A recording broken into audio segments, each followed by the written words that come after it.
নিত্য প্রয়োজনীয় পণ্যের দাম সহনীয় রাখা এবং খুব দ্রুততম সময়ে নির্বাচনের দাবিতে দেশব্যাপী ধারাবাহিক কর্মসূচি পালন করছে বিএনপি। আর তারই অংশ হিসেবে আজ ধামরাইয়ে সমাবেশ করছে ঢাকা জেলা বিএনপি। সমাবেশের প্রধান অতিথি হিসেবে বিএনপি মহাসচিব মির্জা ফখরুল ইসলাম আলমগীর থাকবেন। সমাবেশের আরও খবর জানাতে সেখান থেকে যুক্ত হচ্ছেন আমাদের সহকর্মী রহিম রুমন।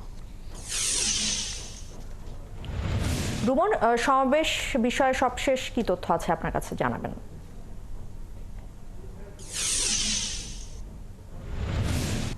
দ্রব্যমূল্য বৃদ্ধির প্রতিবাদ আমরা শুরু করেছি শেখ হাসিনার সময় থেকে।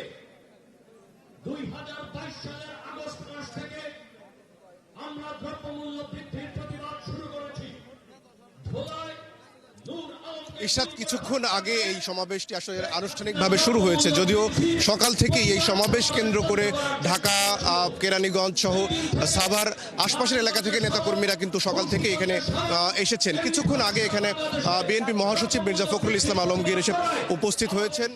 আমরা ধারণা করছি কিছুক্ষণের ভিতরে হয়তো তিনি বক্তব্যও দেবেন। তার আগে আমি জানাতে চাই যে নিত্যপণ্যের দাম সহনীয় রাখা, আইন শৃঙ্খলা পরিস্থিতির উন্নতি এবং পতিত ফ্যাসিবাদের যে ষড়যন্ত্র সেটি মোকাবেলা সহ মোটা দাগে 4টি দফার দাবিতে কিন্তু এই 11 ফেব্রুয়ারি এই কর্মসূচিগুলো ঘোষণা করেছিল বিএনপি। তারপর থেকেই দেশের বিভিন্ন জায়গায় এই সমাবেশ, জনসভা সহ বিভিন্ন কর্মসূচি কিন্তু তারা পালন করছেন।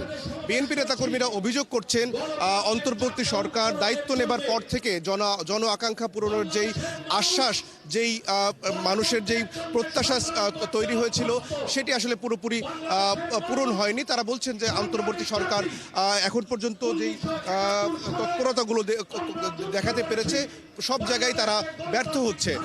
বিএনপি নেতাকর্মীরা দাবি করছেন যত দ্রুত সম্ভব দেশে একটি নির্বাচন প্রয়োজন। নির্বাচন দেওয়া হলে, সংসদ কার্যকর হলে এই অবনতিশীল আইন শৃঙ্খলা পরিস্থিতি সহ সকল ক্ষেত্রেই আসলে একটি সুবাতাস বইবে।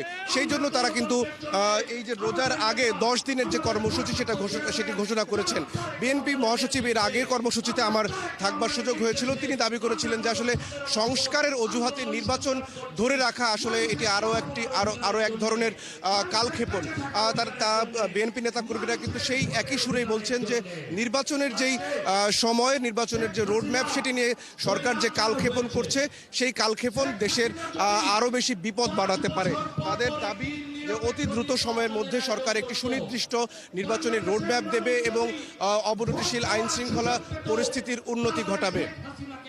ইরশাদ, জানিয়ে রাখি যে 11 ফেব্রুয়ারি বিএনপি এই কর্মসূচি ঘোষণা করেছিল। মোট 67টি সাংগঠনিক জেলা এবং জেলায় কিন্তু এই কর্মসূচিগুলো পালন হচ্ছে।